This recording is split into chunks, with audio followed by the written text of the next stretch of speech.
Very much for coming. You'll have hopefully seen the statement that we released yesterday for today, which is obviously asking people to get behind the stadium. The purpose of today's press conference is to give you guys the opportunity to speak to Gary from a football point of view about what a new stadium can do for York and what it has done for other football clubs having new stadia, for example Swansea, Chesterfield, etc.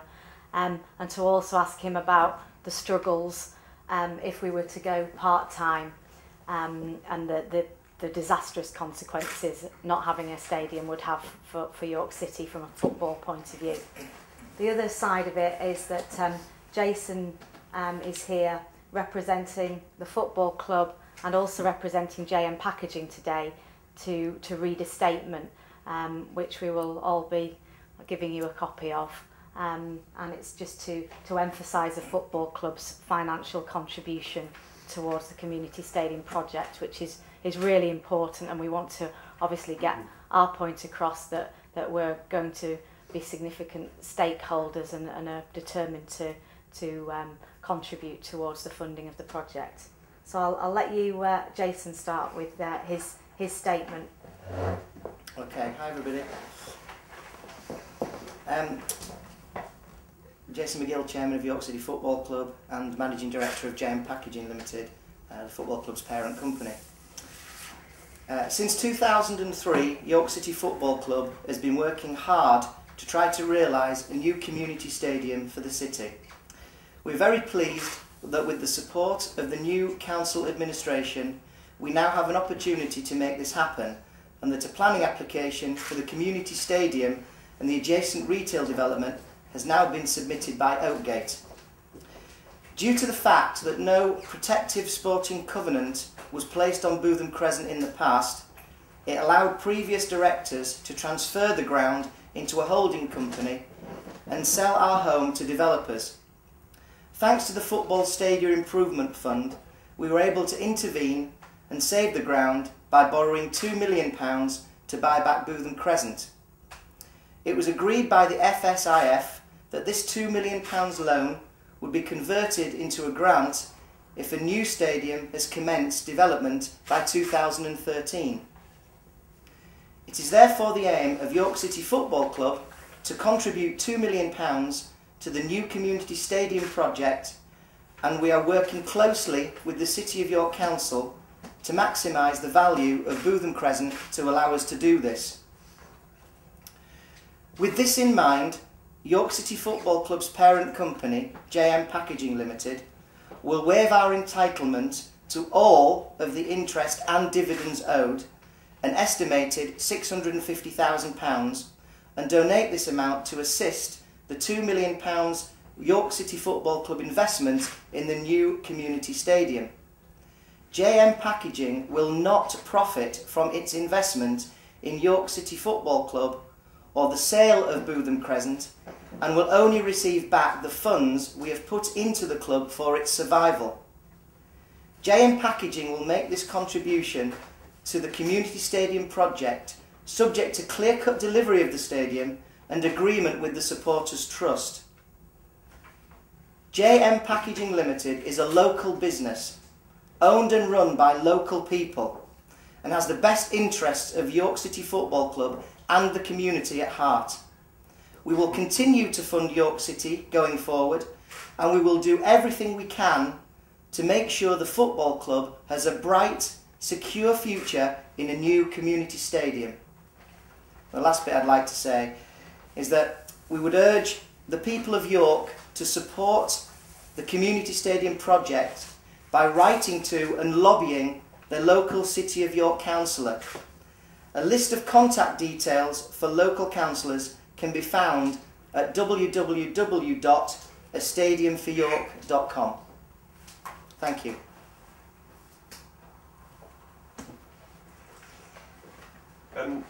Jason, first of all, you talk about the £2 million that York City wants to invest in the new stadium, and obviously the £650,000 that you mentioned there would equate to a large chunk of that. Where do you envisage the rest of that money coming from in terms of your city's investment in the project? York City's investment? York City Football Club's investment will be the £2 million loan grant conversion from the FSIF. That has been well documented and is represented in the business plan that's been put together and presented by Tim Atkins and his team at the Stadium Advisory Group meetings. So would the 650,000 then be on top of that 2 million to give you more leeway? But what we would try and do is try and maximise the value of Bootham Crescent, and if this helps to achieve that £2 million, then that is our contribution. Because obviously at this moment in time the value of Bootham Crescent hasn't been determined, so what we want to do is try to give as much opportunity as possible to realise our £2 million commitment. And by waiving the interest and dividends, we believe that that gives us a fantastic opportunity to do so. It's presumably a big decision. I mean, is it one that obviously you have the best interest of the club at heart? Is it a decision that you've had to make with your head as well as your heart for the future of the club in terms of a business sense? I think it is it's a difficult decision for us. I mean, as I've said, we are a family business, and you know, we're fortunate to be in a position where the family business that's been going for 20 years is in a position where it can sort of look at doing this. But I just feel that it's a commitment from us to show that we truly want a community stadium and we truly want to make this happen. So yes, it is a very difficult decision that's been taken by the directors, but I feel that it's in the right interest for everything really, and for everybody concerned. Could I just add there that you know, that situation has been exacerbated because we never, for reasons outside our control, we never got into a position of maintaining the original 5-year plan. The 5-year plan was based on funding facilities from JM Packaging on an agreed date at that time for completion of the stadium. You mentioned what I'm trying to say is that if we'd finished on time, yeah, then the situation would have been different. You mentioned there as well, Jason, about subject to agreement with the Supporters Trust. What sort of agreement do you need to reach with them to allow that, what you're suggesting there, to proceed? Well, we need to discuss the situation with them, and we've got one or two things to mention. We've got a meeting with them on Friday, and we'll be putting our proposals to them then. And you know, all I can say is that if somebody's prepared to write off £650,000, I would have thought that the Supporters Trust would see that that's in the best interest of York City Football Club and the Community Stadium project, and the longevity and providing a future for the football club.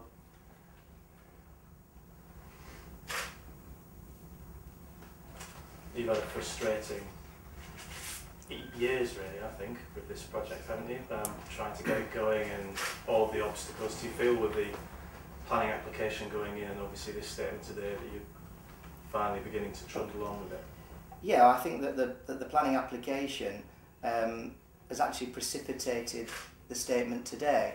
I think we'd always in the past envisaged that this is what JM Packaging wanted to do and our contribution, but I don't think it was appropriate until now, until the planning application has gone in, that we made this statement. I think you know, we need to see a little bit of light at the end of the tunnel, and I think this is the start of it, and it's the furthest we've been in, as you quite rightly say, Steve, 8 years, and hopefully things will just progress to see a new community stadium by 2014. I mean, you must have had doubts about the project as a whole, mustn't you, in those times that we might not get to this position, so it must be quite heartening now that yeah, absolutely. I mean, we've had tremendous doubts, and it went from sort of the sublime to the ridiculous. From when we first started, we had agreement from the City of York Council at the time in 2003 that you know, we would have a stadium built in the very near future from 2003, which never materialised. I think the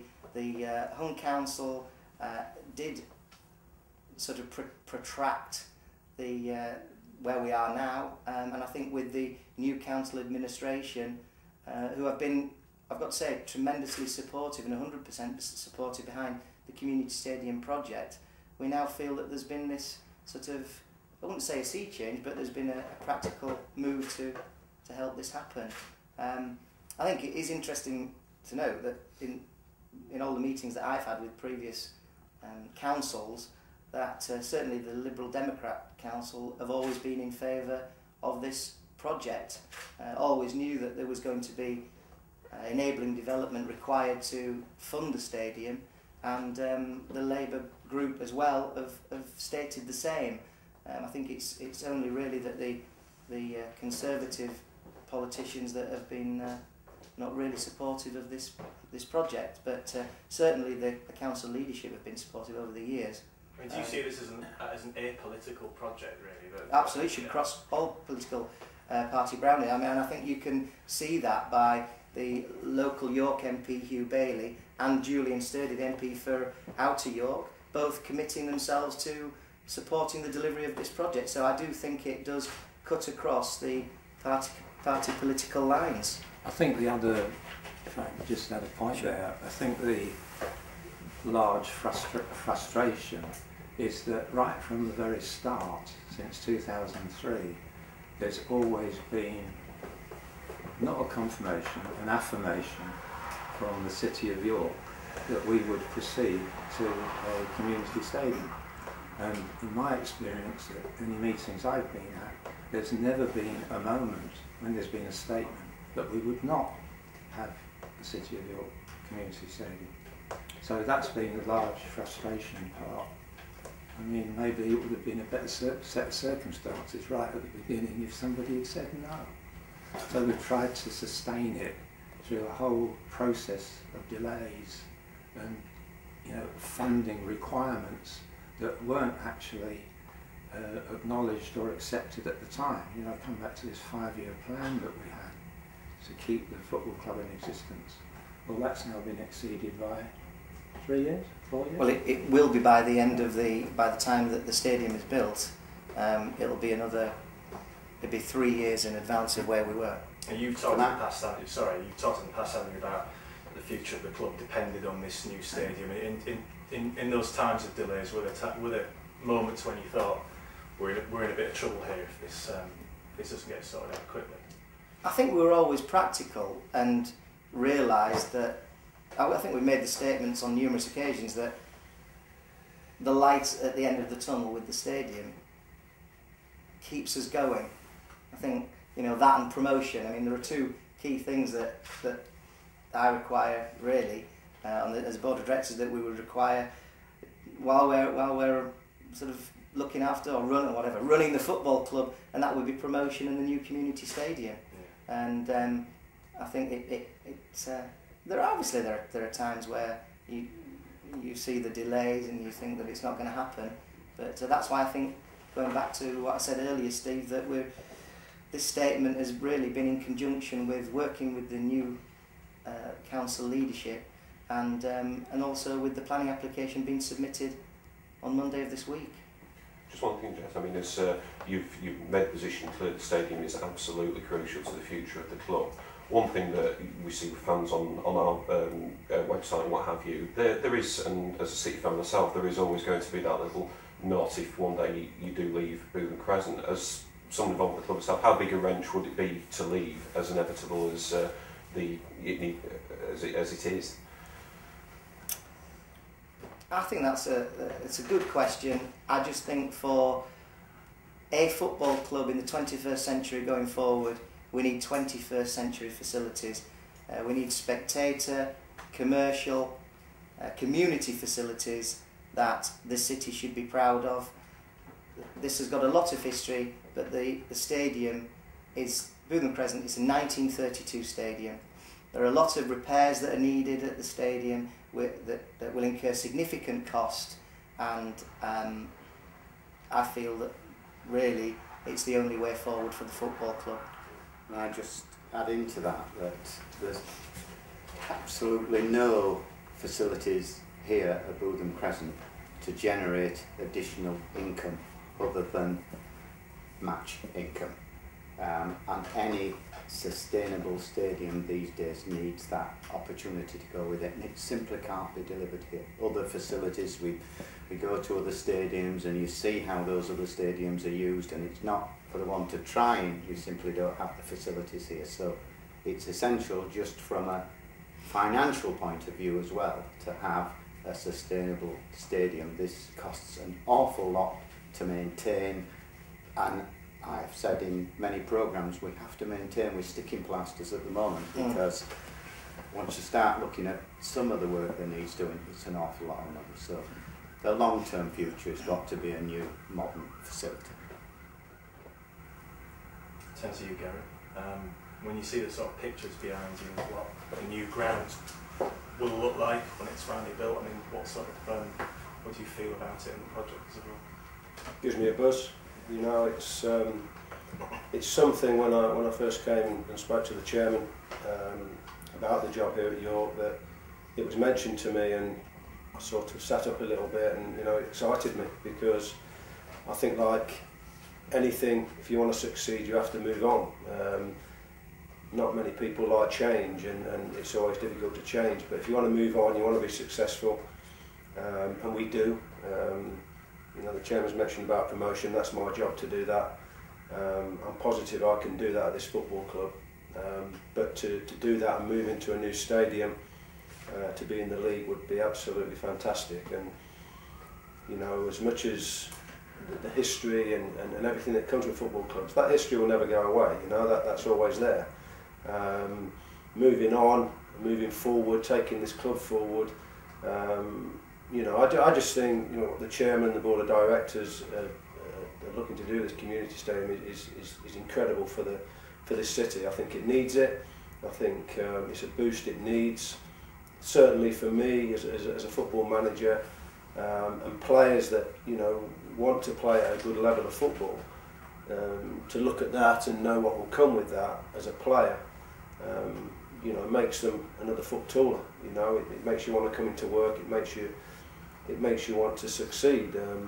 So to move forward and to be successful, then it's a must for me. It has been from day one. Like I say, the first conversation I had with the chairman, it was mentioned, and you know, I would love as manager to move into the community stadium with a team that can go forward. Because we've seen, haven't we, at other new grounds, what it can do in terms of bumping attendance up, hasn't it, and generating a real sort of buzz around the place. I mean, obviously, the perfect example is Hull, isn't it, a bigger ground, yeah. But would you expect there to be knock-on effects in terms of the way the football team plays and the way the number of supporters that might come in? I do, yeah. And I think, you know, looking back, I go all the way back to Scunthorpe, you know, and for me, York City's Scunthorpe fans won't thank me for this, but I think it's a bigger club than Scunthorpe, you know, and you know, they've got into the Championship, they've moved forward into a new stadium. It gives the whole city a lift. It gives everybody a belief that you can move forward, that we can succeed. You know, and again, I hold my hands up to everybody sitting around this table, that in the 8 years you've mentioned there, it's been frustrating for them. Come close on a couple of occasions to getting back into the Football League, and you know, I've been brought in to do that, and I want to be the one to do that and be part of what the chairman and directors are looking to do with this football club and for this city. You know, I think people have got to understand that the move into the community stadium would be fantastic for them. It would give them a lift, as much as probably some of them don't think so at this moment in time. It would, you know, and it is the way forward. It is a positive move. And me as manager, you know, again, I would love, as much as my office is at the moment, I would love a window in my office at my stadium. Well, so that I was about to get on to that. I mean, from a footballing point of view, what are the constraints of being at Bootham Crescent at the moment? Well, listen, you know, you come into work. I'm a football manager. I love the job. You know, we've got a stadium here with its histories. You know, the atmosphere. I sat it against Luton. We can all see what it's about, but that atmosphere will be even better in a new community stadium. It will be better. It will be more comfortable for fans. You know, there'll be more facilities for them. There's no doubt it will be a lot better for everybody. For me personally, you know, knowing what we're going to get at this the new stadium, to come into work, it just gives you a lift. I don't care who you are. You know, in your job, if you was given brand spank new office with all the facilities, you'd love it, wouldn't you? You know? It'd be nice, wouldn't it, to have a 21st century changing room, for example. Well, exactly, and it's no word of a lie. You know, we've had problems with the toilets in the dressing rooms. You know, and it's not nice following a few players into the toilets when they're not working properly. So, you know, that's part and parcel of moving forward, and I would certainly like that. The thing that sticks in my head, sort of semi-answering that question, is that York City's last league game in the Football League was away at Swansea, and I've never forgotten that. No. And look where Swansea are now. Yeah, at the Liberty Stadium. We actually lost. I mean, I think despite all the frustrations, this is just a fantastic, positive moment for York City Football Club. We've got a once in a generation opportunity to have this facility. It is our last and only chance, and I think that it's an absolute miracle, and it is only testimony to the work of the board and the work of the staff here at York City that we're actually here, and the fans, because it's a miracle that we are actually here. And I think because it all happened 8 to 10 years ago, you know, we're having to sort of not only remind people about what happened, but remind ourselves, you know, because a terrible thing happened at this football club, and we can't lose sight of that, because it is the negative actions of previous directors that have put us in this situation today. You know, we're the good guys in this situation. We've saved the football club, we've saved the ground, and now we want to move on to the next level, which is a new community stadium, which will help us reach our full potential, and not just for York City, for the York City Knights as well, and for the athletes who desperately need a new facility. It's for sport in York, and if Hull have got a great facility, Doncaster, Chesterfield, Swansea, why can't York have a first-class facility as well? And what we're now at the point of saying is we really, really need the people of York to get behind this, because it is going to be a fantastic community facility. There are lots of plans which we need to go through, and announcements will be made, but there are true facilities that will benefit the community, and it will be a centre for well-being and learning, and it could be something really unique, and we could deliver something really, really special in this city. And I think that's what we really want to do. You know, we're all passionate about York City, but we're also passionate about York, and we're from York. You know, we're local people, and I think that's key here. I just add to that the frustrations that you mentioned. As Sophie said, you can take yourselves back. We had at one point only a 1-year lease on this stadium. Yeah. For the FAA, we need at least a 10-year tenure anyway. It was that close to not having a facility in which we could play in the Football League. At the time, we were in the Football League, and that was at that time that we went to the city, if you recall, at that meeting, and we said, are we looking for a new stadium for York City, or are we looking for a stadium for the city of York? That's right. And that decision was made. We were looking for a stadium for the city of York. Now, yeah, it's been a long time and frustrating times there, but in my job in property development and the like, planning permission and application, that's a huge step, and I'm sure Tim sat behind you would agree with that also. A planning application is something positive. You're actually talking about the details then, and not just the what ifs. So those years of frustration are hopefully behind us now, and this is a huge step going forward. And I think, as Gary said, you know, we want it all to link in. We appointed a manager on a long-term basis that we want to, that we believe in our manager. We think the manager can really take us forward as a football club, and link that with the new stadium. Just imagine what we can achieve. You know, it could be tremendous, and it's putting York City on the map. I mean, there's no doubt when a football club does well in a city, it gives everybody a boost. You know, look at when we went to Wembley. You know, I really disagree with the argument that some people put forward that, oh, it's only a minority of people that are interested in sport in York. Well, it's not a minority, it's a large chunk of people. You know, we took 13,000 people down to Wembley.